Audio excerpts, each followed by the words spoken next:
So this week we are going to work on the animatics. So everybody who, we are supposed, all of you have delivered the storyboard, unless there was any problem. So I understand that you have materials to work with your own project. If not, you can work with any other storyboard. We can get some from internet, or I can upload something on the canvas. My advice, of course, is that this week we work with our own projects. Okay, so we are going to see some examples about this. What is the current situation of our projects? It should be here. We have concept, we have a storyboard, a script. This is clear. We have designed a structure that works for approximately 60 seconds or even more, okay? And it's developed following a classic structure of 3 acts, okay? Which is not the only possible narrative structure, but we agreed that it could work and it could be more understandable if we follow that kind of structure in this case, okay? So this week, if we work with this, we should be able to do an animatic, calculating or timing, and being sure that the calculations we did in the storyboards are accurate. If they weren't, you don't have to stick to the storyboard. The storyboard is already marked. What you have to follow, what you have to try is to create the most professional animation possible and trying to do something that you can show when you do a job interview. And that is the only thing that it should be important in this module. That's, am I getting something useful from this module? Yes, an animation to your portfolio. That's the only thing I want from you. And that should be the only thing you should want from me. Okay, my help to get to that level. So timeline, animatic, and sound design is what we are going to do this week. Next week we are going to work on, sorry, this week and next week, because next week we are going to work on sound. Okay, so during these 2 weeks we should have more or less that kind of approach, that kind of pre-visualization. Talking about pre-visualization, you remember we talked last day about the storyboards and how originally were just papers on the wall. Why papers on the wall? But people could just move them around, could engage in conversations, could make annotations, could exchange one by another. You can do it now with your storyboard. Storyboards are nothing graved on stone. It should be just to make your job better and more easy. So what you have to do now is engage with your storyboard and work with it until that gives you the product you want. Okay, so it's not, oh, I did this on the storyboard, I have to stick to that. No, it's all the opposite. But if you do a good storyboard, it will be easier. Okay, well, remember we talk about narration, we talk about languages. Cinema, animation are not the same. Video, cinema are not the same. This guy, Orson Welles, this British filmmaker, commented, you know, it needs to be the head of a poet. It needs to be the mind, the soul of someone who wants to communicate something, that wants to narrate something. And that's the only important thing. The other things are just tools. So if you don't know about animation, you learn that. If you don't know about cinema, etc. So it's about having something to communicate. You have done it already. You have been working with a premise, an idea that I gave you, this folk tale, this mythology, and you have had the opportunity to engage with that topic and to get from that something more personal or that interested you a little more. And that it's the result of your project. So you have an idea already. Okay? Let's see what an animatic is. Okay.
So, what an animatic is? What is it an animatic? Well, animatic.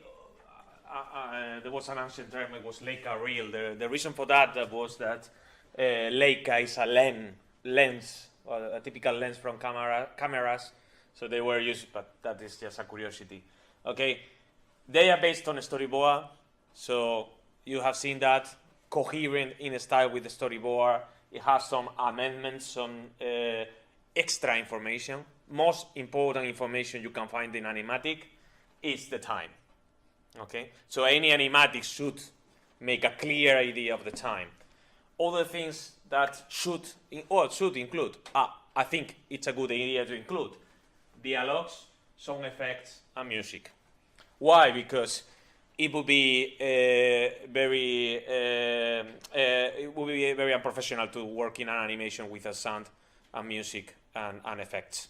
It really helps you to communicate efficiently. It really helps you to make the things with the rhythm and with the timing, the accurate timing that actions and emotions need. So it's recommendable always to use all these different tracks at the same time. But if you think about that, everything is about time. Everything is related to time. So the music, the sound, the effects, and the dialogues are going to help you to calculate accurate the time. So it's all about timing. Okay. So how constructing an animatic? If you have a good script or a good plot or a good storyboard or a good storyline, any of them can help you to do an animatic. Okay, probably have all of them at the same time is the ideal situation, and that is maybe the reason I asked you to have all that for the assignment. Okay, so then think, reflect. If you didn't do it on the storyboard, this is the moment to amend this. Okay, about shot numbering, scenes, locate precisely each of you. I mean, I put all this information in the lesson about the storyboard. I put that information in the reading list, but in case you didn't, now is the moment to do this. Again, I'm not doing this because, it's not you are not doing that for me. You're doing that for you and for your product. Okay, so time code or scenes, all this information that can help us to efficiently produce this. You say, okay, there's not a team to communicate. Well, you. Think about this. I don't know if you know the story, no? But it's kind of, oh, this is not my problem. It's the problem of Manuel of next week. You know, I have to mark the exams. Oh, well, you do it next week, so it's not my problem now. It's Manuel's problem, but it's next week problem, no? So it's not the same person. It's me in the future, no? This is the same. You have to communicate with yourself, but yourself in the future. Because in 2 weeks, you are not going to remember anything of what we have communicated today. Well, I mean, with anything, I mean, you are going to forget 95% or 99%, probably. Okay? So you need to create always materials that allows you to communicate effectively, even if it's you. Okay? So create a framework. How we are going to create a framework? Well, good idea is to use all these sequences, always matching the information that we have in the script. So if you have done a proper script, you will have differentiation between scenes. So probably it needs to match. Okay, try to use codes, numbers. Okay, I mean nothing sophisticated, but something regular, standard. Okay, something simple like first act, scene number 1, scenes number 2, 3. Okay, then in each scene there will be different shots. Okay, different angles or panels or whatever. Okay, so this is an example. This is in Animatic. You can identify shot, the scene, the time code. It's important. Why it's important? Well, if you think about this, this is 1 minute. So this is the project. Then each sequence, it's a project, it's a composition, and inside that composition you have another compositions. Okay, so I'm doing this, but if you think about that, that's already my project. The animatic, when I construct an efficient animatic, I just have to duplicate the file, and I can use the same file to do my project. So my project could be structured from the moment I have a good animatic. So that is why it's a good idea to have an animatic. Then inside that scene 06, I may have markers. Oh my God, desired. Okay, so I can have markers, okay, as many as you want. You can add comments. Oh, here the ball start bouncing, or whatever. Okay, so from here to here, these are the seconds that the action is going to be. If you think about this, it's very easy, no? It's a zoom from here to here, so you can see that. Okay, so it's not very sophisticated in this example. And you have, of course, the text with the different information that I'm going to put here and all this. Okay, the time code, it's out there. It's not in this in this composition. The time code is on the movie composition. It's another level. Okay. Then constructing an animatic is as simple as splitting information from the storyboard. So if you have a storyboard like this, maybe you want to delete the arrows, because if there is going to be movement, you don't need the arrows anymore, no?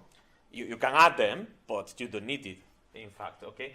So, and then you separate this in 3 layers, one this, and then these 2, and these 2 close, and then you animate them to close.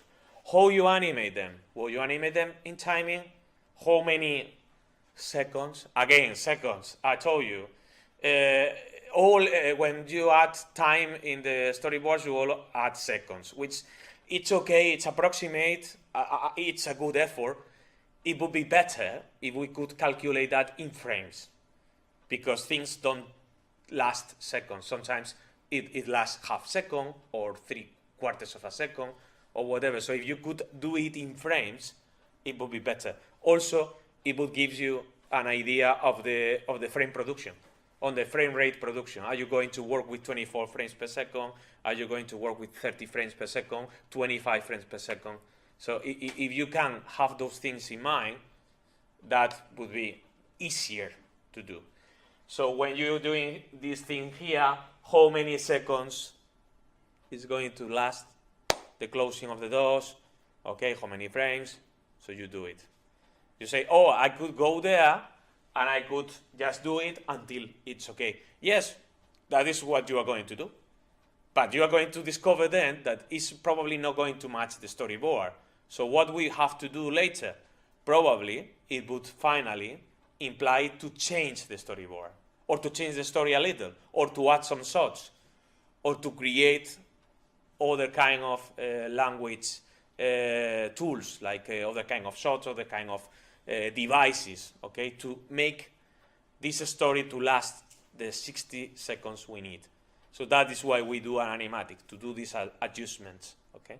So if you do a storyboards animatic, animatics storyboards in a number of different productions, sooner or later you will be better in calculating timing, okay? Maybe not now, but this is a process, okay? So this is just an example, okay? Constructing an animatic implies, well, doing these short animations, okay? So in this case, well, I'm not going to animate the character. I can maybe just get this character from here, and then I'm going to cut it, and I'm going to put it here, like indicating that there is a movement of the character all around. So it's not a proper animation. The important thing is that lasts the same time that the proper animation is going to last, okay? And then you will replace these elements with the proper assets. So you do this, and then whenever you got the proper assets, you change them in the project, okay? Other examples of animatic in this website. This is a production house that they are specialized in pre-visualizations. So if you go here, 3D animatics, blah, blah, blah, there are different things. But let's go to animatics. Okay, is any one of your interest? The dog, the bear, the coach? Oh, come on. Is there anything you like? No? The dog, okay. Let's see, what is this? Looks promising. Okay.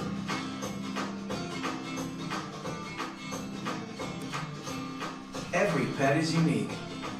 Whether they're gray in the muzzle yet young at heart, growing out of the puppy stage and into their paws and ears, or just trying to maintain a more girlish figure. At PetSmart, we have the right food for your pet at a great value for you. PetSmart. Be better together. But there's those two things I observe. Probably you choose that because it's a square. No, it's a joke. But yeah, they use some kind of software or something. No, these are like generated characters, like pre-generated characters. It's not really someone, but it works. It doesn't matter. The same that the storyboards. I told you, storyboards can be photos, can be you can do it with toys. You can do many things in a storyboard. It doesn't have to be draw, okay? But here is the same. It doesn't really matter what you use to pre-visualize something. The important thing is that it is similar to what you are going to do, and it works in terms of timing, okay? So whatever it works for you. We'll see some examples of these. Okay, well, what you do, we will come back to that later. When you advance in your animatic, you have all this information. There are sometimes the animatic is not the whole frame because you want to display that information. So what you do is doing that proportional to the frame, smaller, and you add information all around. That's another option. Or what I did, which is just overlay the information. But any of them, it's fine. So information you might need timing, basically. The rest, if the rest it's on the After Effects, you can see that. So you don't need the number of a scene because you see that in the file of After Effects. But if you do it, well, it's better, I guess, because you export this, you put it in YouTube, so you tell the other people, this is the scene 1, the scene 2, so you tell the other people what animatic are you showing, okay? So testing is about that, is you export that, then you can, for example, uploading that to YouTube is a good way of seeing the timing, because it doesn't depend on the render or whatever. You export that, you have it on YouTube, you share that with a friend, so you check if the timing is working or not, okay? Other tools that you can use. Layout. Remember we talked about layouts in previous lessons. Basically a picture where you can have other information, like for example, the shot is going to start here, it's going to end here. Or other information like the characters are going to display in different sizes. In the moment we do it in an animatic, the layout needs to be adapted to the frame of the also, but the same. You can split here the layers with the Photoshop, and you can then animate the layers. So whatever it works for you, it's fine, okay? Other tools, virtual cameras. We have a lesson later about composition, where we are going to work on virtual cameras. Why using virtual cameras? Any animation has a camera always. So if you have, for example, stop motion or whatever, you have a camera, okay? I'm talking about not the camera of the stop motion when you move the characters and you do pictures. I'm talking about the result of your animation that is going to be translated to a video format. Okay, so there will be always a camera, sometimes virtual, like in the After Effects. Adding a camera allows you to work with millimeters, with depth of field, for example, to focus and focus, to create movement, all these things. We can see an example of this. No? In this draw from an animation book, you have this complex background of the city, and you have like houses and more houses, and then the background. If you want to create a parallax where the camera is moving as a result of the camera moving, there are a difference of speed between the layers, okay, a parallax difference, it's a good idea to have a virtual camera, okay? If you want later to do, for example, unfocus or characters that change the focus from one layer to another as well, okay? It's as simple as creating a camera in After Effects and having that as a layer, but we'll do that in the laboratory, okay? Other example of tools, okay? Anything related to storyboarding software, like for example, this is just a map of the cameras. In this case, it's not really very useful because if you are using After Effects, you have anyway the cameras, the virtual camera, so you say, oh, the camera is going to get closer to this character or it's going to unfocus. Well, that information is already displayed in the multiple camera views. So it's not really that useful, but there will be other products, other live action products or whatever that you might find these kind of things useful. And that is why I commented that. Okay, so this is a 3D pre-visualization. It's also like 3D storyboarding, like you have characters and then you move the virtual camera around them. That could help you, for example, to plan posing. When a posing is difficult, sometimes it's a good idea to have a 3D character model and trying to use the 3D camera to help you to do the posing or the animation properly. Okay, so that it's also a tool to take in consideration. Okay, in animatics, you have the 3D animatics. This is slightly different from our animatics, and I wanted to comment that. It's just that well, because 3D animatics are already working with cameras from the beginning, and it's basically the same character. The only thing is that if you make a change on the character or whatever, well, that would be improved or whatever. But at the end of the day, the 3D animatic would be just a draft version of the whole shot. Okay, so it works in a very similar way. Okay, some people use Photomatics. Okay, what's the problem? Well, So Photomatics basically are just sequences of images. Okay. Nowadays, because video formats are popular and very cheap, you don't really need to do that. But there will be some cases where using photos in a sequence of photos can help you do storyboarding or to do animatics, both things. Okay. So, for example, imagine that you are creating a conversation. It could be a good idea to just get two characters and then do the pictures of these two characters, real people or whatever, and with that you can also the advantage of that is because we are talking about lens. Imagine in a live action production using a camera with a similar lens give you a similar image, so it gives you also a more accurate storyboard, because you know that depending on the lens you use, the information display is going to be deformed.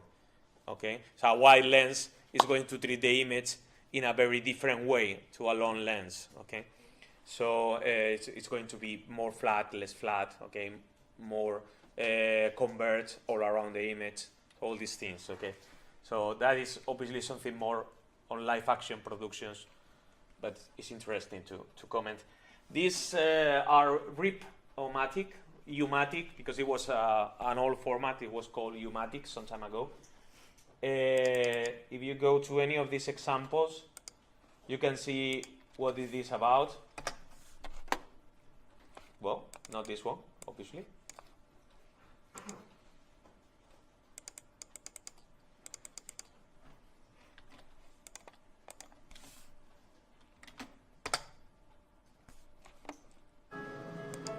So, what it is about? This is the typical advertising, typical commercial that is about, oh, there's going to be different images, and I'm going to put a voiceover, and I'm going to put a music, and I'm going to talk about something. There is a narrative there. Yes, but when, and I know what I'm talking about because I was working during some months in one of these companies. What they do is, okay, we need to produce these materials, but these materials are going to be expensive. So what we are going to do is, while we get the rights to use these materials, we pay the corresponding fees and all these things, we are going to produce a fake draft, okay, a fake, just a draft of what we are going to comment, okay, with the same timing, with the same music and all this, or with the same locution. So you do all these things just to preview better that, okay? So what you have to think about this is, okay, these are not going to be the images. These are going to be similar images, but with more quality or whatever, but telling the same story. Okay. Some people find the shock of the new rather pleasant. They can't help it. They're just curious. Besides leading a cat or two astray, curiosity has done pretty well for us.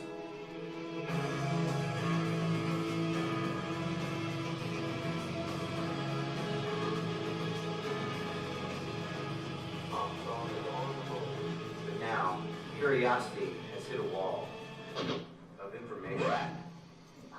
Our so-called information age creates more knowledge every day than we can possibly process. Even in our go anywhere, learn anything digital world, a lot of people are kind of bored. Well, so we make fun of them, isn't that as exciting as taking a trip to Pittsburgh? It seems like the more advances there are, the more it feels like there's something missing. We crave something more surprising, someplace more mysterious, someone more intriguing.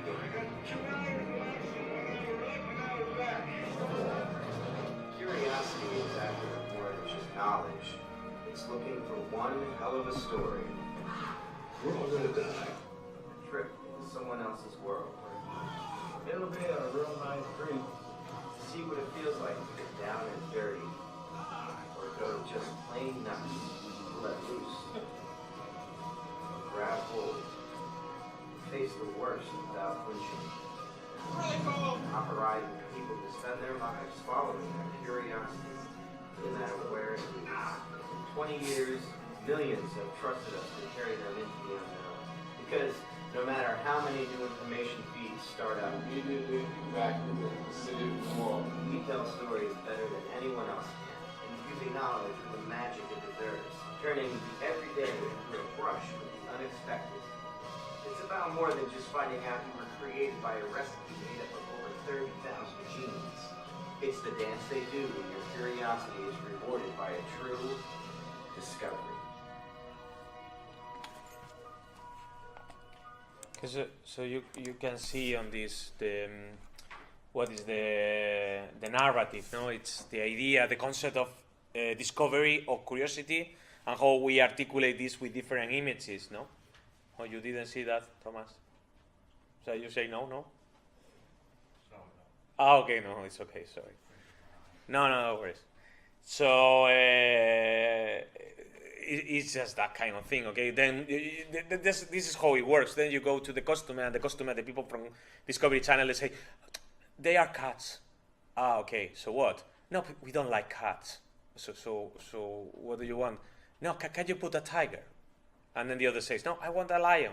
So, well, doesn't matter. We change the lion and you change that, and things like that. But it doesn't really affect the narrative or the concept, okay? But it's in this kind of products where you can do these things, okay? In your case, for example, it could be useful to, I don't know how to animate a train with all this smoke getting out of the train, for example. Okay, you can put an image of a train with all this smoke, and you do a zoom to that, you reframe that in the way you want, more or less a similar shot of you want, and that then can be a reference for you animating these particles, this smoke going through the watt machine, okay? So that could be, you know what I mean? It's just that kind of meaning. Or I don't know exactly how to do a kangaroo jumping. Well, you can put images of a kangaroo jumping. You can use things like that. Doesn't matter. The important thing is that works for your animatic.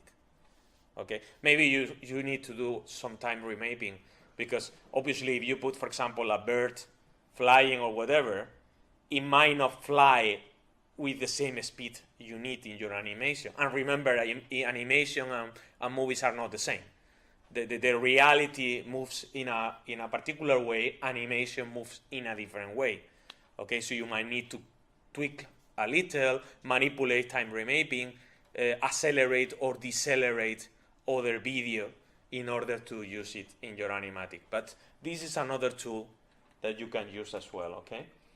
Any software tools, something. In my case, for example, sometimes I use PowerPoint to use all these arrows and all these things, because it helps me to create more clear animatics, okay? That could work. All Adobe tools, okay? I saw you before, markers. Something that simple of here the character starts, here the character leaves the screen. So all the kind of markers and whatever helps you to define the timing of your animation. That's important, that's useful. This is the motion sketch. Remember, we do it. We practice with the motion sketch in class. You get the character and you do with the screen. Okay, and then the Adobe captures that movement and you can smooth that, so then apply that to this subject and creates the smoothing. Then exactly that smoothing with the same acceleration, the same deceleration, you can create the interpolation of animation, easy in, easy out, all this stuff. Exactly the same, you just apply another asset. And the other asset is your drawing of Superman or whatever, and it behaves the same way because you just replace the asset. Okay? So if you do a good animatic, everything you do, it's already working. It's already animation. Okay? If you do it properly. Okay? But don't think about, oh, I have to do an animatic and then I have to do an animation. So it's double work. No, not at all. It's better work, and it could be even less work. Okay? But in any case, it's always better work. That's the important thing, okay? So Do you need color in the animation? No, you don't need color. You can if you want. If it helps you, fine. Okay, whatever it helps you. But you don't really use color usually because it's just more time. So instead of that, what you do is replace this asset with another asset, with another, the puppet or whatever, and that puppet, it has the color already. So, and remember that if you animate with puppets, the advantage is that because it is connected to Photoshop, in any moment you can get to Photoshop and you can change the different elements of the puppet. Okay, so for example, if you're working with color and then later you discover that this color is green and you want to combine that better, maybe it's better if the guy was with this other color and it's complementary or whatever, but you come back to Photoshop, you change that, and automatically in all the different animations it will be changed because that is the advantage of the system, no? So you really plan well, you achieve more quality, okay? So why using, instead of color, what you use here is gray tones. So in this case, for example, the two guys fighting with this gray tone, it gives you basic information. It's another person, it's well differentiated from background, okay? So it seems pretty clear, but also gives you kind of perspective, like it's darker, it's far away, okay? So it gives you some 3D depth or whatever, okay? Which is also important, okay? Again, here, to see that very clear, it's better if you use color. Another example of Animatic, okay, that I thought it could be useful. Yes, here.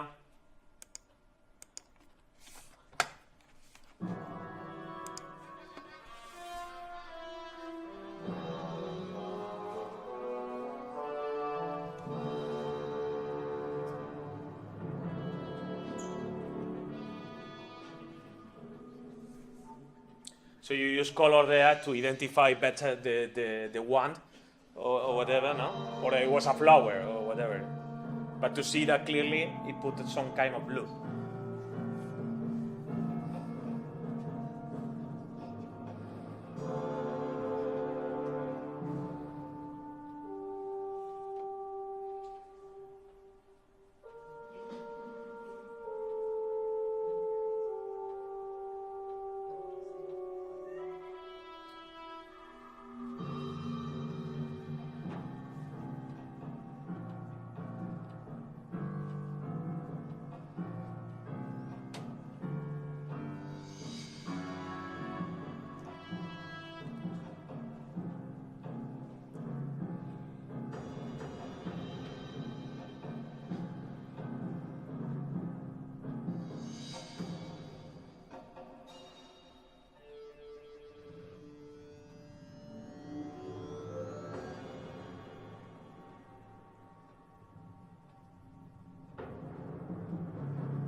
It's cool, no?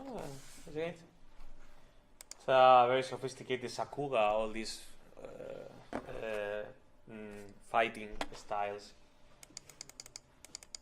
I think the Animatic would be working better in this case if there was sound, because it seems that you cannot really estimate if the animation is properly done because there are not sound, but well, that's something you can add in your examples or whatever. So with this, we are done. I don't know if you have any questions so far about the module, the assignments, or the lesson today. You can also ask about something that is not about assignments. Just, don't know, like contents or something. Sometimes. Not necessarily. But okay. So good. You're free.